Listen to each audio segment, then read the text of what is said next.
ماشاءاللہ بہت ہی خوبصورت ماحول بن گیا ہے۔ اب آئیے، وقت کی تنگی ہے، میں کچھ تبصرہ کر نہیں سکتا، مزید پروگرام ابھی باقی ہیں اور ہمیں حضرت اقدس کو سننا ہے۔ بیچ میں چیتا کے مدرسہ معراج العلوم سے تشریف لائے ہوئے انتہائی معزز اور مکرم ہمارے مہمان حضرت مولانا مفتی محمد آزاد صاحب قاسمی دامت برکاتہم العالیہ، میں حضرت سے درخواست کرتا ہوں کہ آپ تشریف لائیں اور تھوڑی دیر میں ہم سب کے دلوں کو اللہ رب العالمین کی یاد سے تازہ فرما دیں۔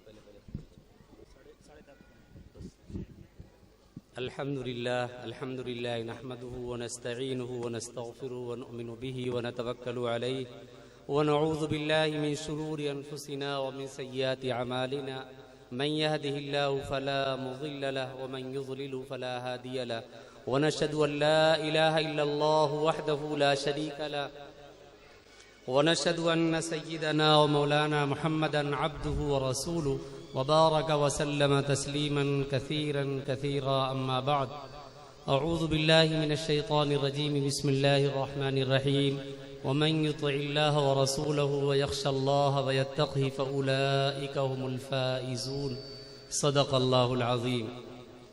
آج کے ہمارے اس مبارک اجلاس کے صدر محترم اور اسٹیج پر تشریف فرما حضرات علماء کرام، ہمارے سامنے تشریف فرما معزز سامعین، مائیں بہنیں اور عزیز طلبہ طالبات، ابھی ہمارے اس سے پہلے پیشرو مقرر حضرت مولانا عبدالسبحان صاحب قاسمی دامت برکاتہم کا آپ حضرات نے بہت ہی پرمغز خطاب سماعت فرمایا، اور چند ہی لمحات کے بعد میں انشاءاللہ ازہر ہند دارالعلوم دیوبند کے میاناز مبلغ اور خطیب ترجمان اسلام حضرت مولانا محمد عرفان قاسمی صاحب سے انشاءاللہ آپ خطاب سماعت فرمائیں گے۔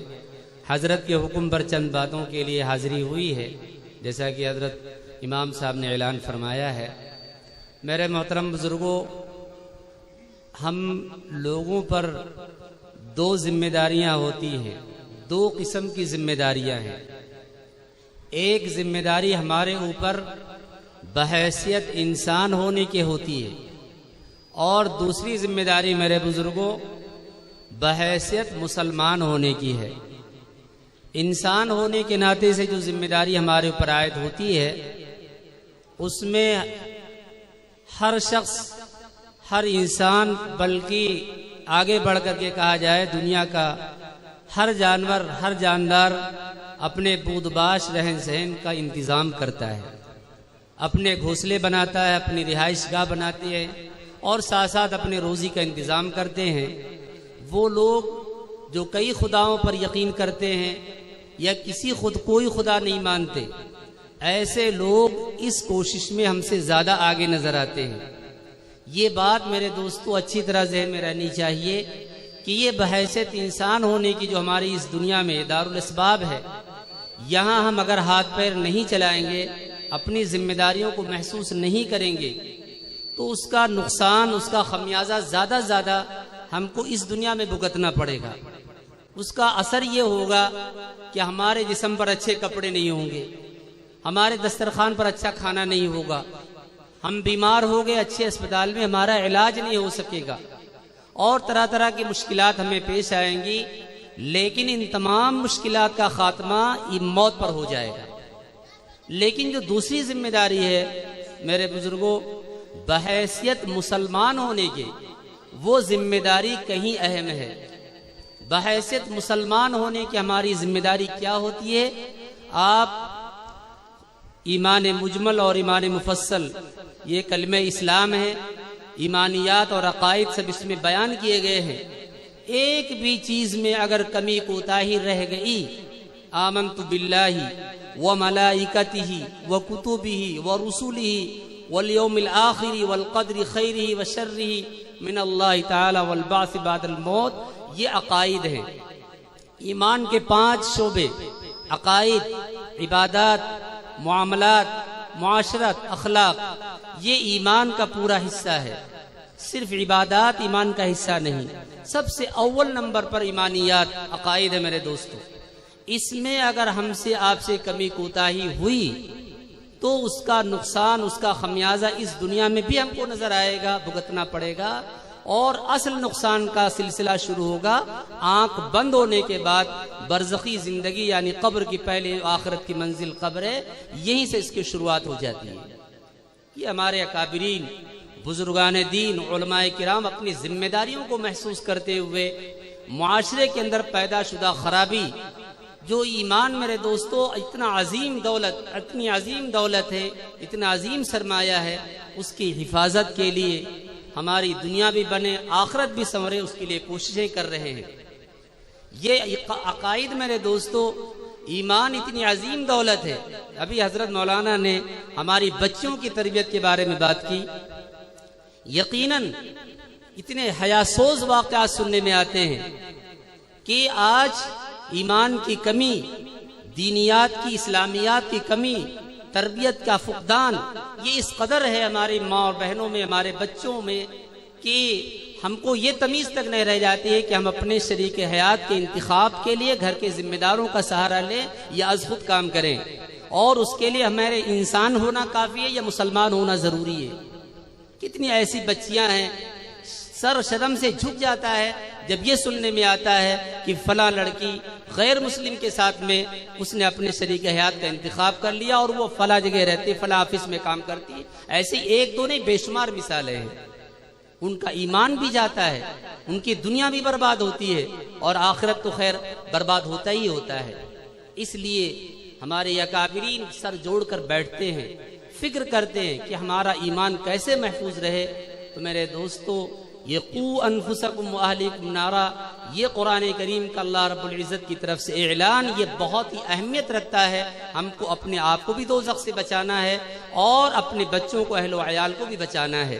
تو یہ جو بحیثیت مسلمان ہونے کی ذمہ داری ہوتی میرے دوستو، اللہ پر ایمان ہو، پیغمبر پر ایمان ہو، اور پیغمبر پر صرف ایمان نہیں بلکہ آخری پیغمبر ہونے کا، خاتم النبیین کا عقیدہ ہونا چاہیے۔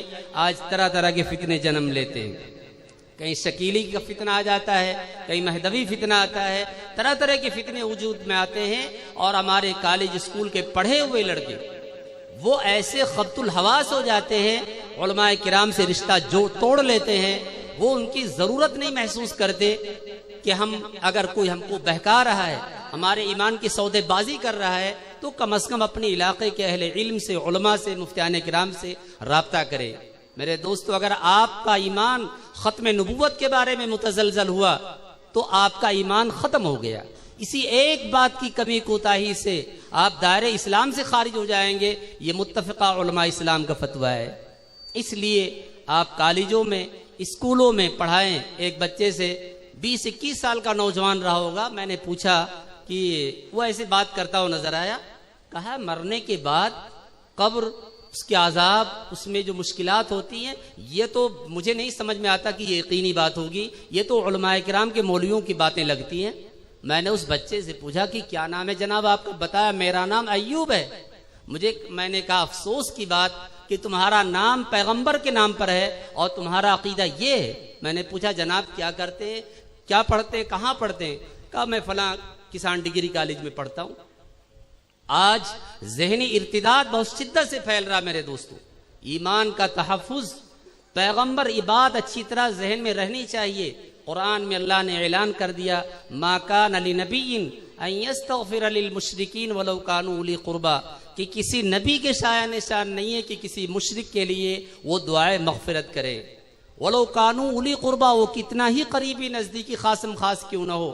ہمارے لیے ہماری بدعمالیوں کی وجہ سے اگر ہم دوزخ میں جا چکے ہوں گے، کسی نبی کی، ولی کی، عالم کی، حافظ کی، نیک صالح خاندان کے کسی شخص کی، فرد کی، اسی وقت سفارش کام آئے گی۔ یہ بات دھیان میں رہنی چاہیے کہ جب ہم ایمان کا کوئی نہ کوئی ذرہ لے کر کے یہاں سے جائیں گے، اگر دنیا سے بے ایمان گئے، خاتمہ ایمان پر نہیں ہوا تو میرے دوستو یہ انتہائی خسارے کی بات ہوگی. ہماری نماز جنازہ بھی پڑھی جائے گی, ہمارے لیے دعا استغفار بھی کیا جائے گا, ایصال ثواب کا بھی اہتمام ہوگا, لیکن اللہ کے علم میں یہ بات موجود ہے کہ ہم دائرہ اسلام سے خارج ہو چکے ہیں.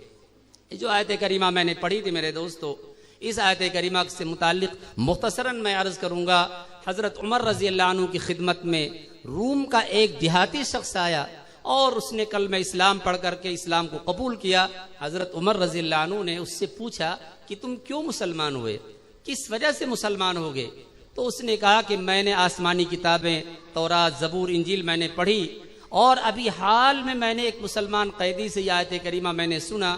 میں نے اس کے مضامین پر غور کیا تو دیکھا کہ یہ آیت کریمہ مختصر سی سورہ نور کی آیت کریمہ ہے, یہ بہت جامع ہے اور وہ تمام آسمانی کتابوں کے مضامین اپنے اندر رکھتی ہے. اور پھر اس نے تشریح کی, من یطع اللہ, جو اللہ کی بات مانے, جو اللہ کا کہا مانے, اللہ کی اطاعت کرے, میرے دوستو اس کے اندر تمام فرائض داخل ہیں. جو بھی فرائض ہمارے ذمے کرنے کے کام ہیں وہ سب آیت کریمہ کے اس حصے میں شامل ہے. وَرَسُولَهُ, اور اگلی حصے میں اللہ کے رسول صلی اللہ علیہ وسلم کی اطاعت ہے. یعنی جتنی بھی آپ صلی اللہ علیہ وسلم کی سنتیں ہیں, طرز زندگی ہے, ہم کو کیسے زندگی گزارنا ہے اور کیا طریقہ ہونا چاہیے, وہ آپ صلی اللہ علیہ وسلم کی تمام سنت آیت کریمہ کے اس حصے میں داخل ہے. وَيَخْشَ اللَّهَ, یہ اگلا حصہ ہے, اور وہ اللہ سے ڈرتا رہے. حال میرے دوستو زندگی کہ ہمارے ایک وہ اوقات لمحات ہوتے ہیں جو گزر چکے, اور ایک وہ لمحات ہیں جو آئندہ آنے والے ہیں, اور ایک جس میں ہم چل رہے ہوتے ہیں جس کو حال کہا جاتا ہے. تو گزشتہ زندگی میں جو ہم سے قصور کوتاہیاں ہوئیں ان سے وہ اللہ سے ڈرتا رہے, دعا استغفار توبہ کا معمول بنائے رکھے. وَيَخْشَ اللَّهَ, اور ما بقیہ جو زندگی بچی ہوئی ہے وَيَتَّقِي, اور اس سے بچتا رہے اور تقوی طہارت کی زندگی گزارے, جس کو ہم اپنے سادے مفہوم میں کہہ سکتے ہیں پھونک پھونک کر قدم اٹھائے. ہر دن وہ اٹھے تو یہ سوچے کہ ہمارا یہ قدم جو ہم اٹھانے جا رہے ہیں شریعت اور سنت کے مطابق ہے یا نہیں ہے. اگر نہیں ہے تو فوراً اپنے آپ کو روکنا چاہیے. میرے دوستو یہ اس آیت کی تشریح اس نے کی, اور آخر میں اللہ نے فرمایا فَأُولَئِكَ هُمُ الْفَائِزُونَ, جو فرائض جو کام کرنے کے ہیں اور جو نہ کرنے کی چیزیں ہمارے ذمہ فرض ہیں ان کو اگر ہم نبھاتے ہیں اور سنت کے مطابق زندگی گزارتے ہیں, اپنی مابقیہ زندگی جو بچی ہوئی ہے اس میں پھونک پھونک کر قدم رکھتے ہیں, اور گزشتہ زندگی پر میرے دوستو ہمارے پاس گناہوں کے انبار ہیں, توبہ استغفار کا اگر معمول بناتے ہیں میرے دوستو تو یہ ہم کامیاب زندگی ہمارے لیے ہے. حدیث شریف میں کہ جو توبہ استغفار کا معمول بناتا ہے اللہ تبارک و تعالیٰ اس کے لیے مشکلات میں راہیں کھولتے ہیں, روزی میں اضافہ فرماتے ہیں, اور ہر طریقے سے خوشحالی فرماتے ہیں. حضرت امام احمد بن حنبل رحمۃ اللہ علیہ کے زمانے کا واقعہ کتابوں میں لکھا ہوا ہے کہ حضرت کو کوئی تصنیفی کام کرنا تھا. حضرت قریب کی کوئی مسجد میں گئے, ایسی لائٹنگ کا روشنیوں کا زمانہ نہیں تھا. جب نماز کا وقت ہو گیا, ختم ہو گیا, تو مسجد بند ہونے کے جب وقت ہوا تو مسجد سے آپ کو باہر کر دیا گیا, اور تھوڑی دیر کے بعد میں بالکل ہی باہر کر دیا گیا. قریب میں کوئی نان بھائی تھا روٹی پکانے والا, اس نے دیکھا کہ کوئی نوارد مسافر ہے, مہمان ہے, اور اس کو مسجد سے اس طریقے سے نکالا گیا ہے, تو انہوں نے اپنے پاس بلایا. وہ روٹی جب پکا رہا تھا تو ہر ایک بار ایک روٹی پکانے میں, لوئی کاٹنے میں اس میں ہر وقت استغفر اللہ کہتا. تو حضرت نے اس سے پوچھا کہ بھائی یہ تمہارا معمول کب سے؟ تو اس نے کہا کہ حضرت یہ معمول میرا تو بہت برسوں سے, اور اس کی برکات بہت ہیں. ہماری جتنی بھی دعائیں تھیں, ہمارے جتنے کام تھے, الحمدللہ سارے کام اللہ نے پورے کیے. بس میری ایک آخری خواہش اور یہ آخری چاہت میری رہ گئی ہے, میں اللہ سے دعا کرتا ہوں کہ اللہ مجھے وقت کے امام احمد ابن حنبل سے میری ملاقات کرا دے. وہ یہ بندہ نہیں پہچانتا تھا کہ یہی امام احمد ابن حنبل ہیں. تو حضرت نے فرمایا, جو جملہ میرے دوستوں وہ یاد رکھنے کے لائق ہے, حضرت نے اس سے فرمایا قد جررت لاجل استغفارک, مجھے تیرے استغفار کی وجہ سے یہاں گھسیٹ کر کے لایا گیا, میرے ساتھ بدسلوکی کی گئی, مجھے نکالا گیا, میں تیری استغفار اور دعا کرنے کی وجہ سے مجھے یہاں پہنچایا گیا, اور لے آج تیری یہ آخری خواہش پوری ہوئی, مجھے ہی احمد بن حنبل کہتے ہیں. تو میرے دوستو توبہ استغفار کا معمول بنائے رکھنا چاہیے, اللہ تبارک و تعالیٰ کا قرب ہم کو حاصل کرنا ہے، ہم کو اپنے ایمان کی فکر کرنی ہے، گناہ صغیرہ کبیرہ سے اپنے آپ کو بچانا ہے۔ انشاءاللہ حضرت تشریف لا چکے ہیں، ابھی آپ انتہائی پرمغز خطاب سماعت فرمائیں گے۔ اللہ تعالیٰ مجھے آپ کو عمل کی توفیق عطا فرمائے، آمین۔ وآخر دعوانا الحمدللہ رب العالمین۔